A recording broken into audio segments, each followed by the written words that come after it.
A very good morning to all my subscribers, my viewers, to obedient family, active citizens, and Nigerians. Thank you for joining me this morning.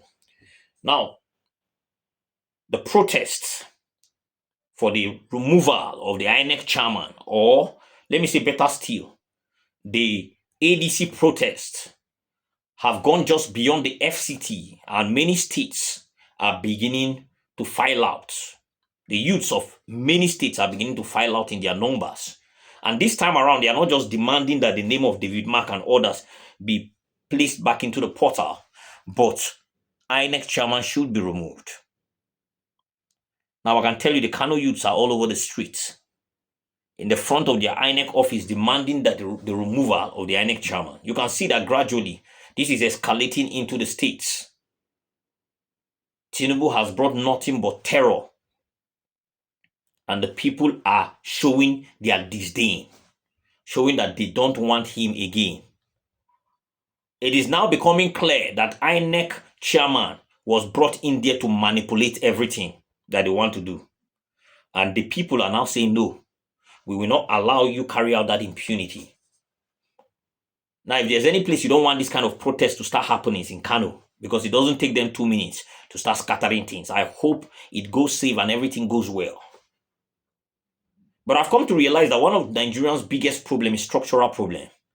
I've said this before, maybe previous videos, that the president is not supposed to have the right to appoint the INEC chairman, because definitely he'll be biased. He's a human being, definitely.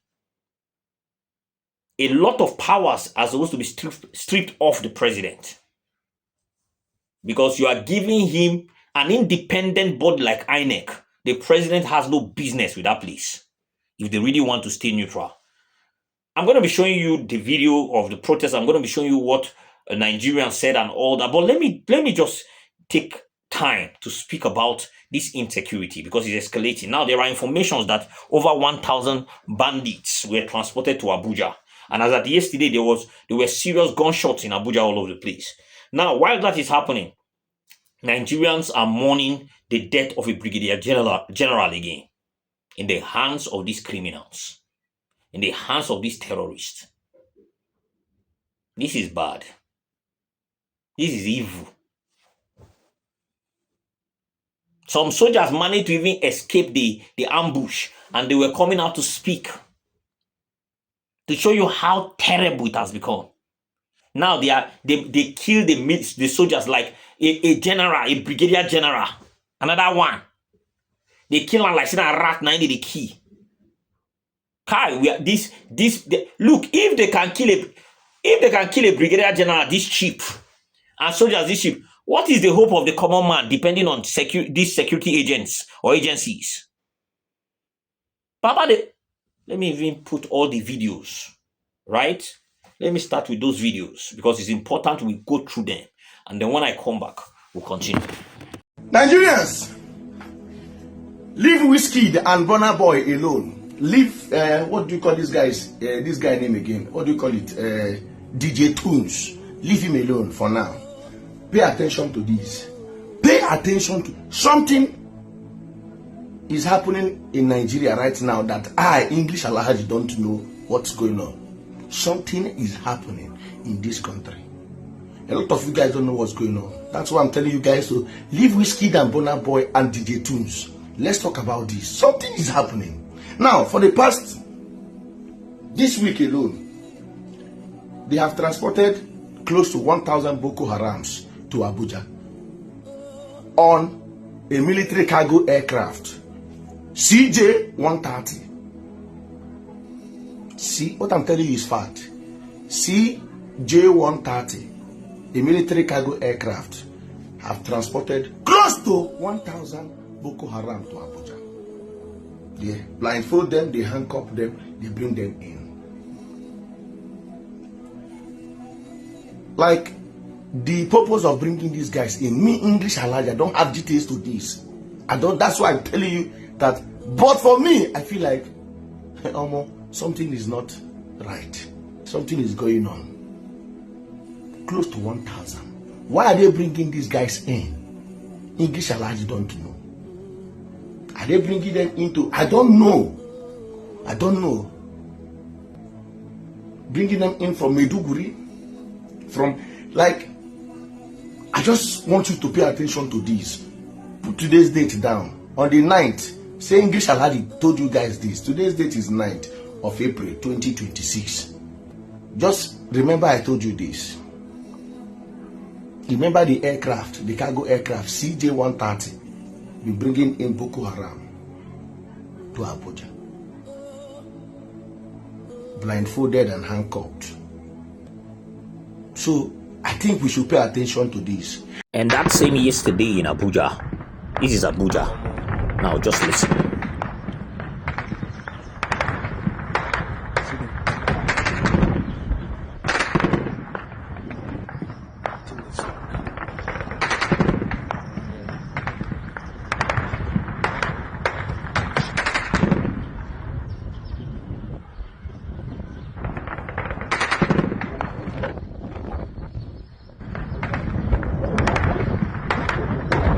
Now, this is the one where the Brigadier General lost his life yesterday, was killed by these bandits.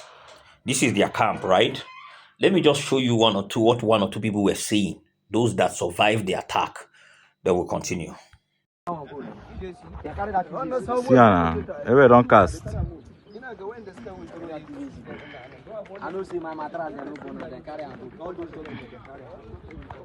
We don't compare what kind of document do. So you see those back because that might mean small back. No, tango for. I don't even see letter of palm. I say I don't iron on.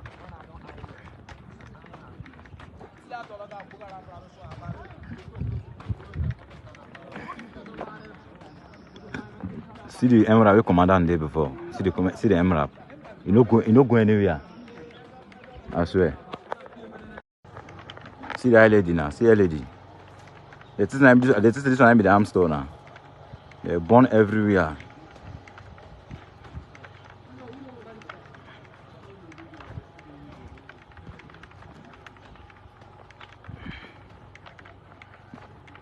Born everywhere done.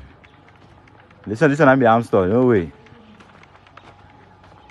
This bomb never finished for this place where they explode.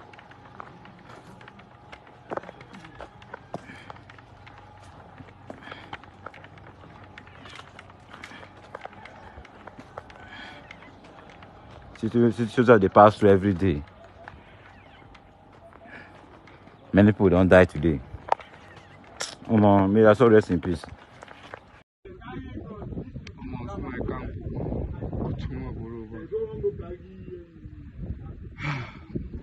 Their life now God keep us. R.I.P. to those soldiers who lost their life.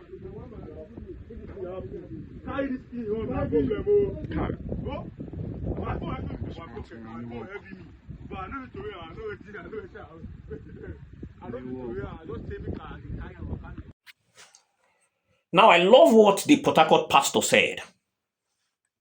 You know, one thing with me is that I might not agree with some of what all these pastors say, some of the stuff these pastors say, but at the end of the day, when they make sense, I want to put it out here. Nigerians are saddled with the responsibility of defending themselves because this government cannot defend anybody. They cannot. This one is not even there is nothing like try. They cannot defend nobody. The earlier we realize that, the better for us moving forward. The earlier we understand, the better for us moving forward.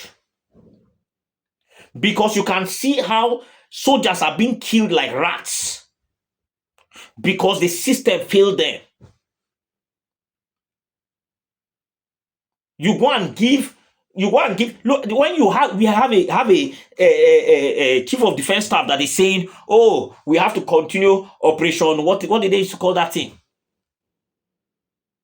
Where they give them, rehabilitate them, and reintegrate them into the society.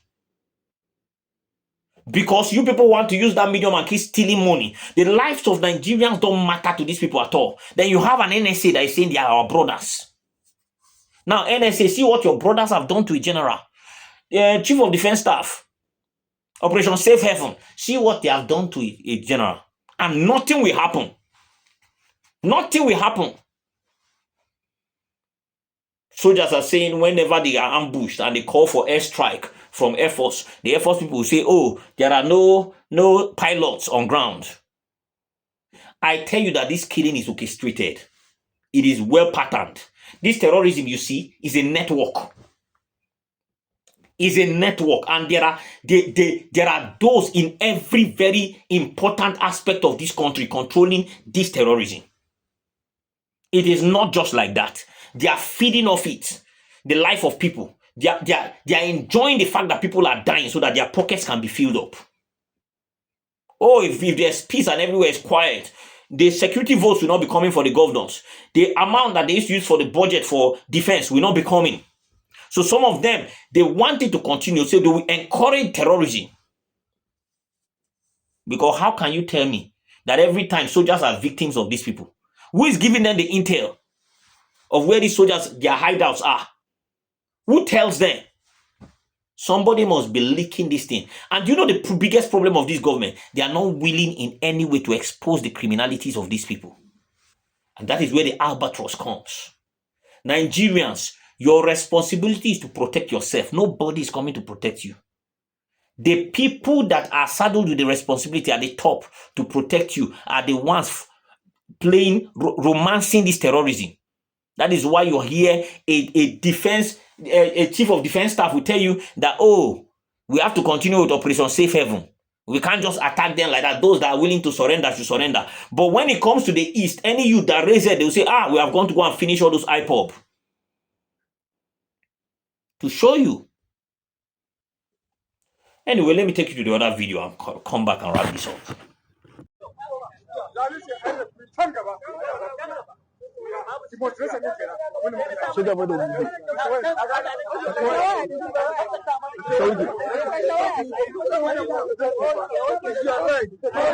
Kuma cikakkun 'yan jam'iyyar ABC wannan zalunci da yake faruwa ba ma goyon baya ko muna kira ga INEC da ta gaggauta sauke shugaban hukumar INEC na ƙasa saboda ba zai mana adalci ba. Zaluncin INEC! Zaluncin INEC! Zaluncin INEC! A mu fitin must go! To kamar yadda kuke gani ga mu nan mun fito ko muna kira da a gaggauta sauke shugaban hukumar wannan zaɓe ta ƙasa INEC saboda ba zai mana adalci ba. Kuma mu a matsayinmu na 'yan jihar Kano 'yan kishin demokuraɗiyya ba za mu bari a yi wa demokuraɗiyya zagon ƙasa a yi wa demokuraɗiyya fyaɗe ba. Da haka ga mu nan a gaban ofishin hukumar INEC ta jihar Kano inda za mu miƙa kokenmu akan ai mana adalci kuma a sauke wannan shugaba na hukumar INEC saboda mu ba ma yi ko ba za mu yi ba. Zaluncin INEC! Zaluncin INEC! Zaluncin INEC! Amuputi must go! Now, for the benefit of those that don't understand Hausa, this is actually happening in Kano State, right? The youths have decided to come out and they're asking that the INEC chairman be relieved of his office. They should sack him because they believe he is not there for a democratic process. He's there to do the biddings of whoever brought him there. And it's very clear. So they are insisting that we are not accepting the INEC chairman and he must go. That is basically what the protest is about. You see them coming out to say no, they don't agree. And I did not have, it's not today, they not have been talking about the INEC chairman. In fact, the very moment he came in, after that his article on Christian genocide came out, the North disagreed with him totally and they are insisting that he must go. Let me stop here and let's get back to the video so that we can wrap this up. You've seen it, right? You've seen it. It's quite unfortunate that we are at this point, we are in this place at this point in time. Because the people in power are supposed to be more concentrated on trying to govern, do right by the people. But no, for them, there's no doing right. For them, it's not about the people. The reason why they accepted that place is not about the people. It's not about the people at all. It's about their own selfish personal interests. I'll repeat it. It's about their own selfish personal interest. There is nothing like, oh, we are here because of the people. That is why we are here. No, not lie. It's selfish interest.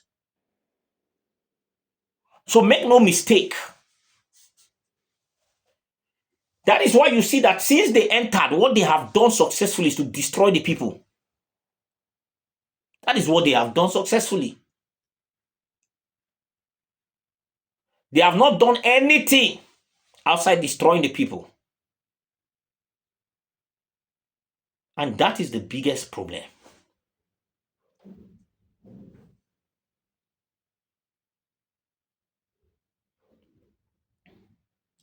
It's quite unfortunate that we sit down here and all we do is just,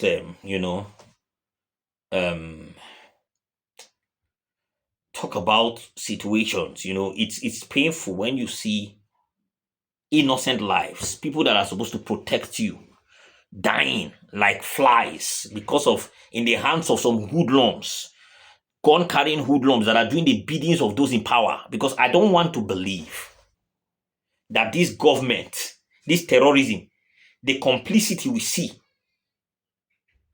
is not tied. You can't convince me otherwise. You can't convince me otherwise. And it's quite unfortunate. Really unfortunate.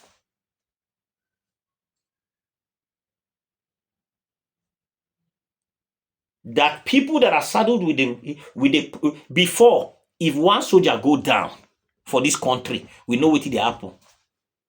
One soldier.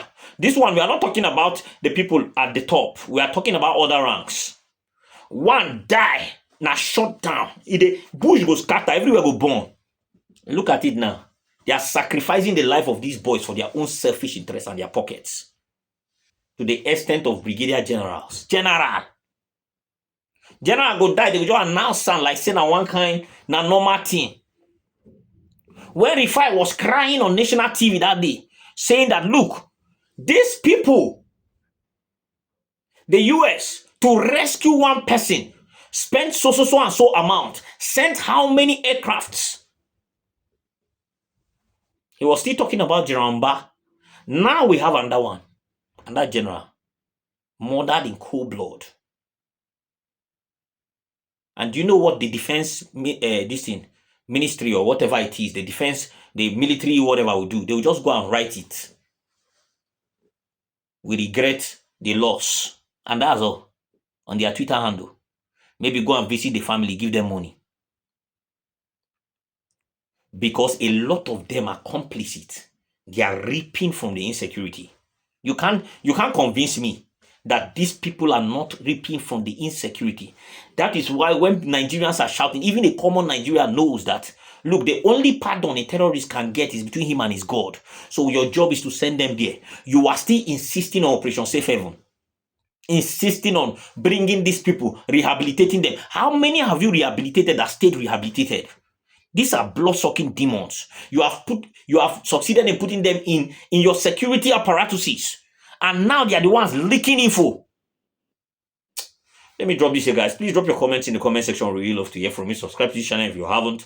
Turn on the notification bell so that whenever I drop a video, you'll be the first to be notified. Thank you for watching this video. Have a blessed remaining part of your day. I'll see you next time.